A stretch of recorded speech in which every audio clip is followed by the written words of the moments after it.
बारो अज मैं तव्हांखे एक नई कहानी बुधाया तो मदारी। नानी नानी आखाणी बुधायो। नंढड़ी सनम नानी नूरा जे खट ते वेहंदे चयो, अड़े मुंहिंजी धीअ ॾाढी शौक़ीन हुआ आखाणी ॿुधण जी। नानी चयो, नानी नानी मां रोज़ ॾींहं ॻणींदी आहियां त कॾहिं थो आचर अचे त नानीअ खां आखाणी ॿुधां। सनम चयो, जेका हर आचर ते सभिनी ॿारनि खां अॻ में अची नानी नूरा जो पासो वठंदी हुई। भला मुंहिंजी प्यारी धीअ पढ़ण में बि होशियारु आहे या रुॻो आखाणियूं ॿुधण जी शौक़ीन आहे?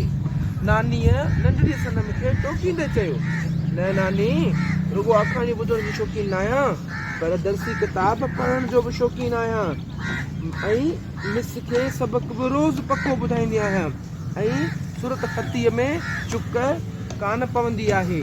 नंढड़ी सनम फ़ख़ुर सां चवण लॻी, भला मिस तव्हांखे प्यारु कंदी आहे या न?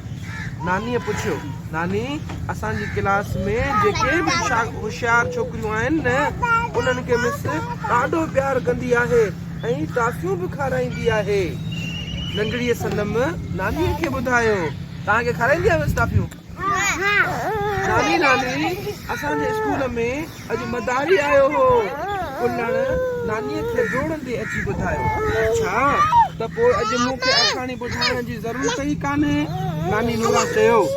एतिरे में साबू, जानण ऐं बिल्किस बि अची नानी नूरा जे खट ते वेठा।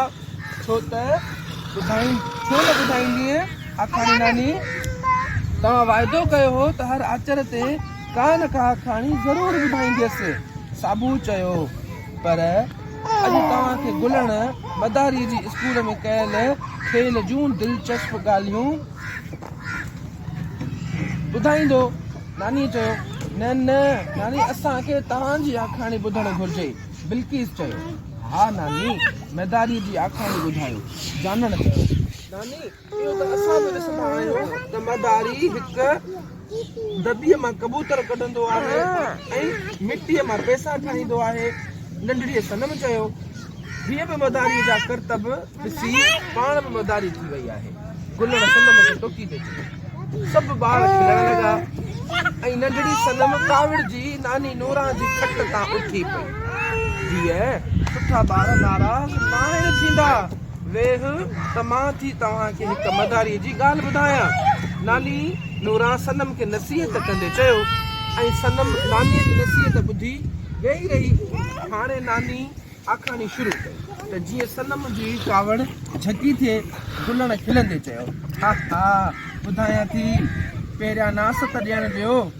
नानी नूरा नास जी दॿलीअ मां चपटी भरींदे चयो। गुलण, जानण, साबू, बिल्किस ऐं नंढड़ी सनम खिल में ॿुॾी विया। चङो चङो, हाणे माठ बि कयो त आखाणी शुरू कयां। सभु ॿार ख़ामोश थी विया। नानीअ ॻाल्हाइण शुरू कई, ॿारो हाणे गौर सां ॿुधो। हिकु कुओ ॿिलियुनि जे डप खां हमेशह लिखियो वेठो हूंदो हो ऐं पंहिंजे घर खां कॾहिं कॾहिं ॿाहिरि निकिरंदो हो। हिकु ॾींहुं हुनजी हिकु जादूगर सां मुलाक़ात थी वई। जादूगर खे ख़बर पई त ही कुओ ॿिलियुनि खां ॾाढो थो ॾिजे त हुनखे कुएं ते रहम अची वियो ऐं जादूगर कुएं खे ॿिली करे छॾियो। ॿिली थी कुओ ॾाढो ख़ुशि थियो ऐं पोइ कुझु सोचे परेशान थी वियो। जादूगर हुन खां परेशानीअ जो सबबु पुछियो त कुएं चयो, हाणे मूंखे कुतनि खां डपु थो थिए। वरी जादूगर खे रहम आयो ऐं हुनखे वरी ॿिलीअ मां कुतो करे छॾियो ऐं चयाईंसि त हाणे त ख़ुशि आहीं? कुएं उदासीअ वारे लहजे में जवाबु ॾिनो, पर मूंखे हाणे वरी शींहं खां डपु थो थिए। जादूगर हुनखे वरी कुते मां शींहं करे छॾियो ऐं चयाईंसि त हाणे वञ, तूं पूरे झंग जो बादशाह आहीं, वञी ऐश कर। कुओ शींहं थी ॾाढो ख़ुशि थियो, पर वरी हिकदमि चुप थी वियो। वरी छा थियो? जादूगर कुएं खां पुछियो। कुएं चवणु शुरू कयो त जादूगर भाउ, हाणे त मुंहिंजी जान खे वधीक ख़तरो आहे, छो त शिकारी शींहं जा दुश्मन हूंदा आहिनि। उन्हनि खे मौक़ो मिलियो त मूंखे मारे छॾींदा।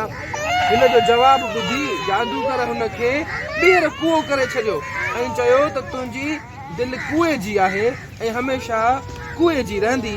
माफ़ कजांइ, मां तुंहिंजी का बि मदद नथो करे सघां। सभु ॿार वाह वाह करण लॻा।